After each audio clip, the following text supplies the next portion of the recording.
Sonunda geç olsun güç olmasın dedik. Ne kadar hızlı çalışıyor. Şu yan ayna sesine de bayılırım. Nefret ederim. Robot sesi. Pili bitmiş robot oyuncaklar vardır böyle. Evet, son canı böyle. Gemini yaşayan. Anahtar. Evet, ver bakayım, anahtarı incelemedim. Güzel ha, bak yanlar krom gibi. Denso yapmış. Anahtarsız giriş Hatta var. Anahtarsız giriş var mı? var. Metin direkt kafadan daldı. Anahtarsız giriş. Onu Bu da başta söylemeyi unuttum size. şeyi.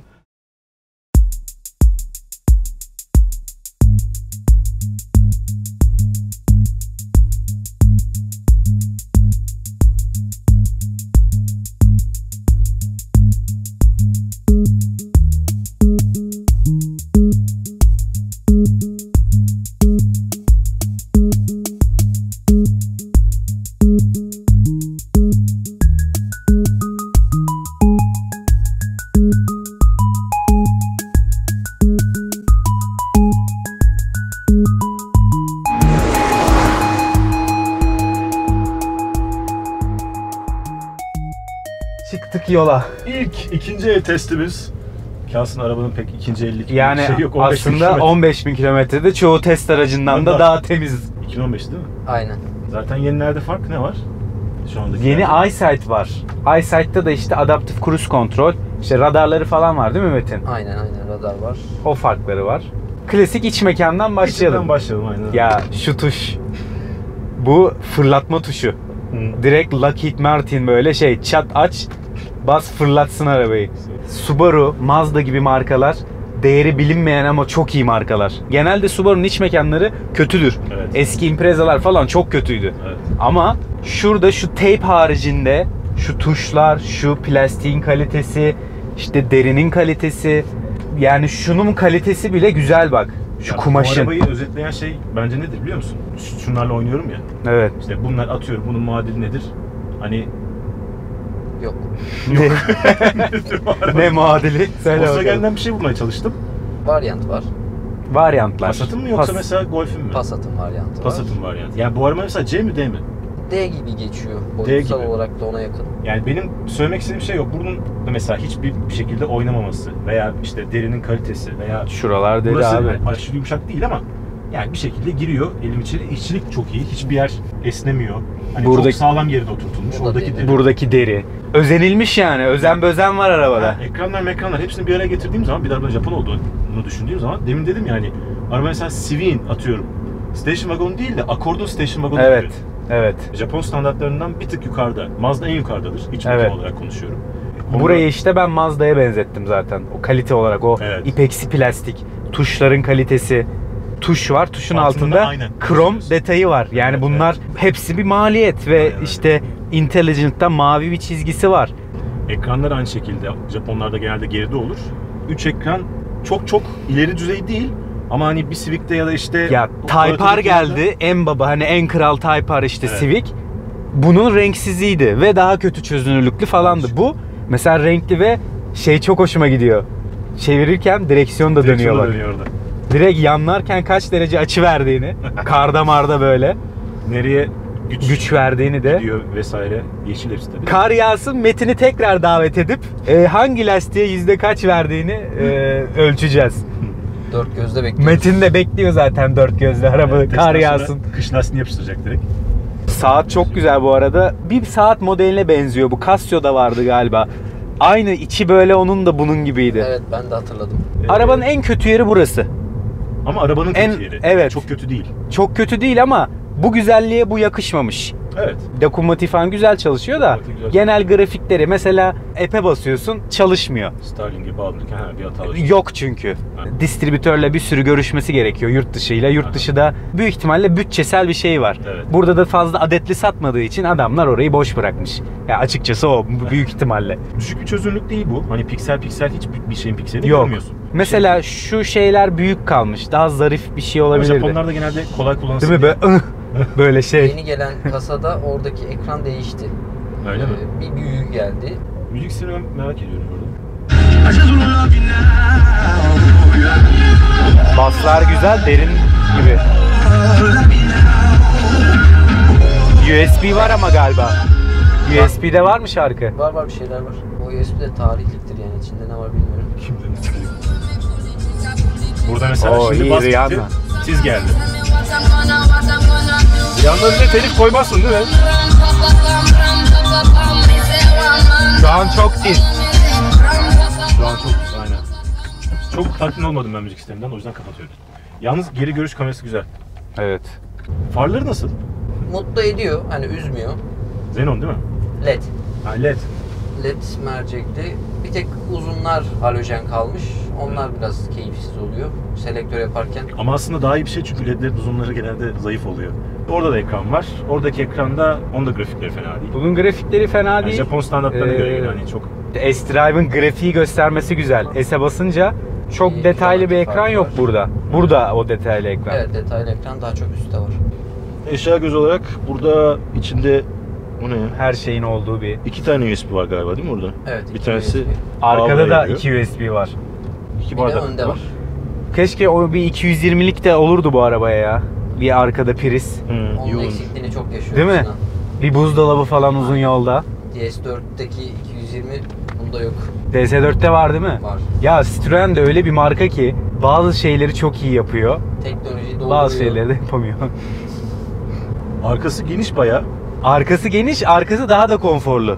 Bagaj falan güzel ya. Arabanın malzeme kalitesi. Mesela burada bahsettiğimiz o malzeme kalitesi, Devam ediyor. işçilik üstünlüğü bagajda da devam ediyor. Evet. O kalın şey kalkıyor. Ha, 2 parça. Ön tarafın altında bir göz var. Hem arkanın altında bir göz var. Hem çok kullanışlı hem çok kaliteli. Hizmet ediyor. 520 litre bagaj var. Koltuklar yatıyor, kocaman oluyor. 2 kişilik yatak oluyor. Koltuklar bir de geri yatıyor. O çok güzel. Evet, Böyle koltukların uzun böyle- yolda rahat ediyorsun. şöyle geri de Burada yatıyor. ara görüntüyü koyarız Aynen, zaten. aynen.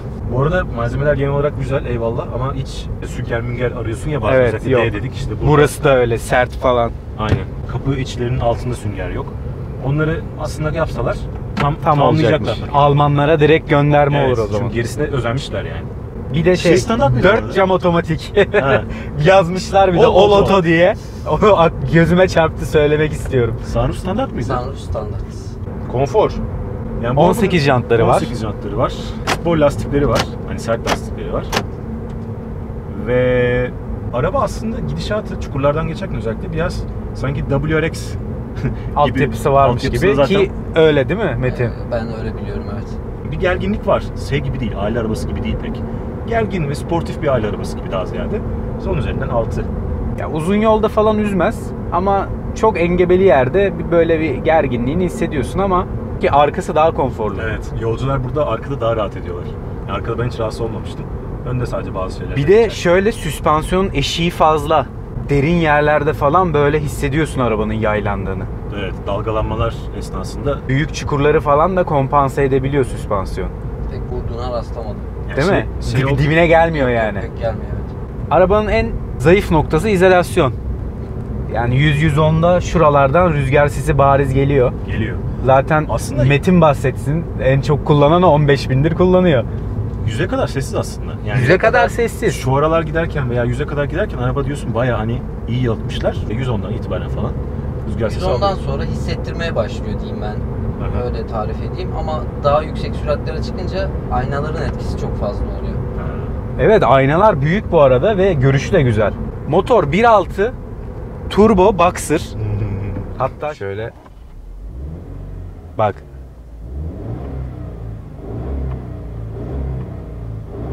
Zaten 4000'i geçmiyor durdururken. Motorizasyonu bayağı yüksek. İzolasyonu çok iyi. Kaputun altı falan keçelerle doldurmuşlar.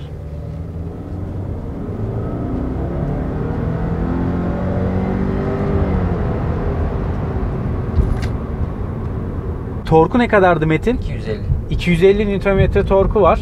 Akıcı bir motor. CVT'nin de etkisiyle hep torkta tutuyor motoru. 1800-4800 aralığında.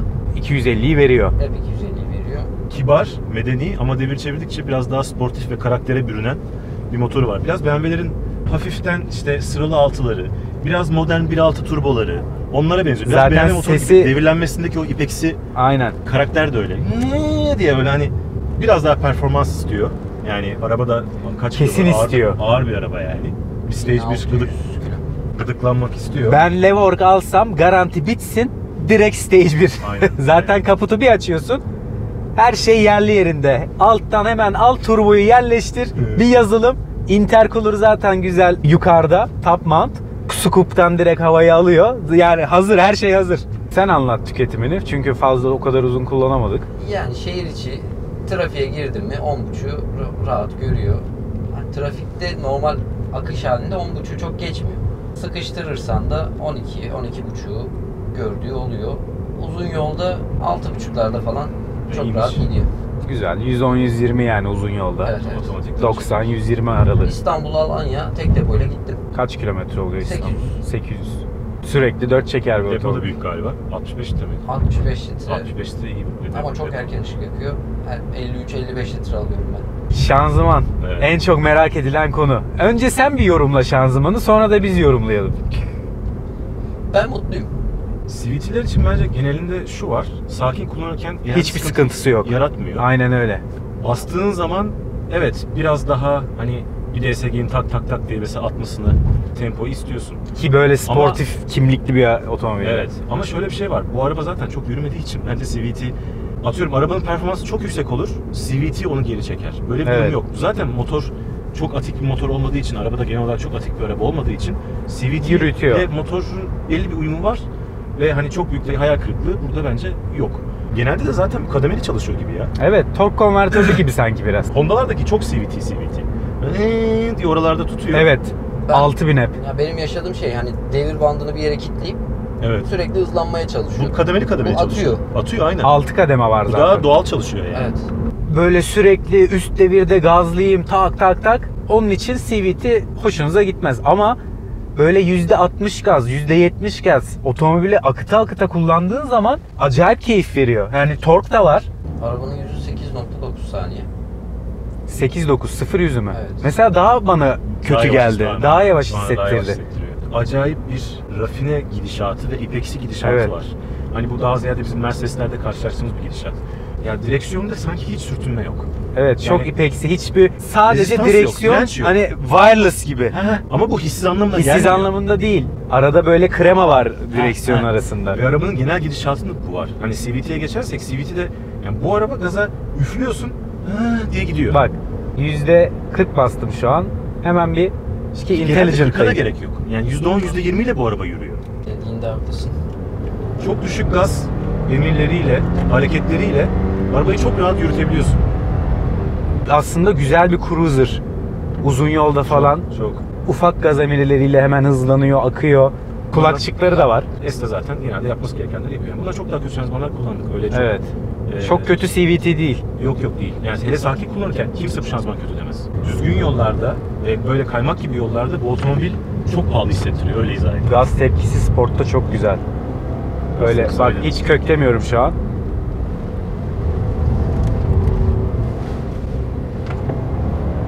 Yol tuşa da geçmiş olduk bu Geçti, sırada. aynen öyle. Sürekli 4 çeker olduğu için oldukça yüksek limitleri var. Sürekli tutuyor. Çizgi gittiğin zaman aşırı abartman lazım ki Aynen. ESP devreye girsin. Kafası dirayetli. Öyle kafadan kayma falan da yaşamıyorsun. Böyle değil de Rahat rahat. parmaklarının uçlarıyla kullanabildiğim bir araba. Aynen öyle. Benim bu otomobilde tek değiştirmek istediğim şey direksiyon. Hissiz bir direksiyon ya da çok işte robotik bir direksiyon, çok elektrikli bir direksiyon değil. Yeterince sana his veriyor ama Evet. yumuşak kalıyor. Yumuşak kalıyor. Yani gazlarken o esi aldığın zaman aynı zamanda direksiyonda ağırlaşması istiyorsun. O ağırlaşmıyor. O yüzden böyle kibar. Hani hop fazla Hop. güç vermeden kafanı vereceksin. Hani odaklanacaksın. Bileceksin. Ama elin asılmana gerek yok yani direksiyona. Elektrik direksiyon kadar da hafif değil. Arka Yani yani. arka geldi bir ilk defa. İlk defa aynen. Çukurdan çıktık ama. Bak dediğin gibi direksiyon biraz hafif kalıyor. Karlı havada falan bağlarsın böyle Bağlarsın. pof pof diye. Aynen öyle. ESP tamamen kapanıyor şurada solda. Bir de lastik basıncı 3 farklı ayarı mı var dedin? 3 trip var. Değişik şeylerde, barlarda ayarlayabiliyorsun. Aktif tork yönlendirme var. Onu Aynen ben boşta sana- kalan lastiğe şey Evet. yapıyor. Zaten şu ekranda karda falan belli olur hangi lastiğe güç verdiği. Direksiyon. Ya direksiyon milim oynamıyor ve çok sımsıkı. Mıhlamışlar diyorum ya. Böyle Şeyi spor de- otomobil direksiyonu gibi. Oranı ve boyutu da çok iyi. Kas katı böyle. Kalınlığı çok iyi. Ben bununla karda böyle 40'la 60'la kontra vere vere dönmek istiyorum yani. Aynen. Ya zaten eminim bu 4 çeker sisteminin yapabildiği çok harika işler vardır. Tabii. Yani çok üzerine çıkman lazım arabanın. Ki onları ya da kaygan yollarda işte Bir ıslakta de falan güç olması güç lazım. olacak ki Bir de çekecek. güç olacak, aynen 300 öyle. beygir olacak böyle Aynen. yanlıya yanlıya tam gaz döneceksin. Aynen. Şimdi ciğeri yetmez bunun o kadar. Sonuçta ben bu otomobilin sürüş hissini çok müstesna buldum. Çok değişik, çok özel. Subaru işte. İlk kullandığım Subaru bu. Ve ben çok daha macho, çok daha ham, çok daha kaba ama bir yandan da seni işte şevke getiren, gaza Evet. getiren falan bir şey bekliyordum. Bu çok daha kibar ama pahalı bir kibar. Pahalı. Medeni bir kibarlık ama bir yandan da böyle altlarında çok üzerine çıktığın zaman ortaya çıkan bir Bir spor. samuray var. Öyle bir şeyle karşılaştım. Çok enteresan. GC8 ruhu var. Neyini değiştirdim? Bir tek dediğim gibi spor aldığında biraz daha direksiyon ağırlaşsın isterim. Ağırlaşsa olabilirdi. Biraz daha gitsin isterim. Onun dışında bir şey değiştirmek istemem ben bu arada. Kaputta scoop'u görmek falan da çok Tabii güzel canım, yani. tabii. Direkt Impreza Aynen. şeyleri var, genleri var hep. Aynen. Levork'la yaşamak nasıl? Bir de senden dinleyelim. Yani genelde herkes şeyden ürperiyoruz. Servis bulamayacağız, işte parça bulamayacağız. Öyle bir sıkıntı yok. En azından İstanbul'dayım. Öyle bir sıkıntı yaşamıyorum. Bir telefonla hani 10 kilometre içinde 3 farklı 4 farklı servis bulabiliyorum. Süper. Beklediğim kadar da pahalı değil. Mesela 15.000 bakımına mı girdin sen? 15.000 bakımına girdim. Ne kadar tuttu? 630 lira ödedim. 630. Yağ, filtre. İşte bildiğin Bir klasik. klasik bakım. Klasik bakım. Yani Volkswagen'in de bugün Golf'e girsen serviste 530 lira, 560 lira falan öyle bir şeyler. Yani ben Yetkili serviste. dediğim gibi ikinci arabamız DS4. Onunla da aynı paraları ödüyorum. Hatta daha bile yüksek çıkabiliyor Tabii. bazen.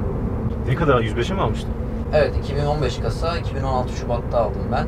Azıcık pazarlıklarla falan 105'e Şu anda aldım. 105'e şu an 126 şeyi başlangıç. İşte iSight'lı 136 falan. Bu haliyle 126 bilmem ne. 750 mi ne? 105 bu araba için çok iyi ya. 105 çok iyi. Çok iyi yani. Alıp da işte bir sene sonra hemen satayım. Tabii bilmiyorum bunun ikinci el piyasası ne durumda ama direkt satma gibi bir kafayla işte arabaya Almazsın bir zaten. beyaz eşya muamelesi göstermeyen bir insan için hakikaten hevesli bir adam için eder. Eder. Normalde benim için araba 5-6 aydır. Hani ondan sonra sıradanlığa girer. Evet. Hani alışırsın arabaya. Çok fazla Bunda incelemem. şimdi kışı bekle, yazı bekle. Yok ya, bu arabada sürekli bir şeyle böyle ilgilenesin geliyor. Sürekli böyle binip gezesin geliyor. Gezesin geliyor değil mi? İlk arkadaşlar ikinci el testlerini Böyle aslında oldu. normal testten ne fark oldu bilmiyorum Aynen, ama hiçbir çok daha farkı güzel oldu olmadı. bence. Aynen öyle. Hep yapalım bence bunu. Yani aynen öyle. Beğendiyseniz beğenin. Bütün Subaru Club forumlarda paylaşın. Paylaşın. Yabancılar da dahil. Zaten alt yazı koyuyoruz. Eleştirilerinizi yazın. Şunu yapsanız daha güzel olur deyin. Önerileri de açığız. Aynen. Yani şuna bir parantez açayım. Benim de ilk Subaru. Subaru kullananlar genelde Subaru kullanırlar. Evet. Ben onu Bir öğrendim. güzel niş kitlesi var Evet, Subaru'nun. yani bir Subaru'su olan değiştirip ikinci Subaru'sunu İkinci. alıyor. Hani başka bir arabayı tercih etmiyorlar. Etmiyor. Onun nedenini ben yavaş yavaş anlıyorum. Ve Selim abi de kullandıkça- VRX vardı. Sattı işte falan. O da alfacı. Evet, selam söyle aynen oradan. buradan selamlar Selim abiye. Evet. Levork kaldı gene. Unuttuğum, benim de bilmediğim bir sürü şey olabilir. Hani Subaru kitlesinden böyle şey goleyim. Tabii şimdi abi şunu dememişsin falan. Aynen. Forumda hemen böyle özel mesaj. Ufak ufak öğreniyoruz. Daha ilk yılımız. Bunun gibi ikinci el testlerin devamı için ne yapıyorlar? Foruma giriyorlar. Foruma giriyorlar. Altta açıklama kısmında linki var. Oraya giriyorsunuz, resimlerinizi yüklüyorsunuz. Diyorsunuz ki benim arabam budur, kilometresi bu kadar, senesi bu. Ondan sonra gelin beraber test edelim diyorsunuz. Biz de sizinle iletişime geçiyoruz. Daha geçen gün mail geldi. Böyle arabam var test edelim diye. Ben de Evet. dedim yakında zaten ikinci el Aynen başlıyor. Üye ol, foruma gir, yaz, resimlerini yükle, inceleyelim. Tabii tercihen İstanbul içi arkadaşlar. Öyle de bir durum var. Arabanız temiz olsun, orijinal olsun, stok olsun. Başka bir şey gerek yok. Sevgiler. Görüşmek üzere. Hoşçakalın.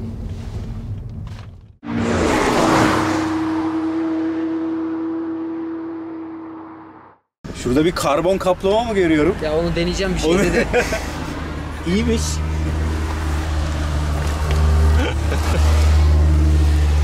Abi bu malzeme güzel, bize de lazım. Yastık yapacağız. Ofise. Bak işte tam Şimdi malzemesi çok güzel. kullanışın şeyi, tam hani Amacını- biz dolduramıyoruz ya, işte tam kullanılış ve dolmuş hali bu. Bu şekilde kullanılır. Gerçek hayatta bu böyle oluyor. Çocuğun Süper. uçurtması bile o. Uçurtma.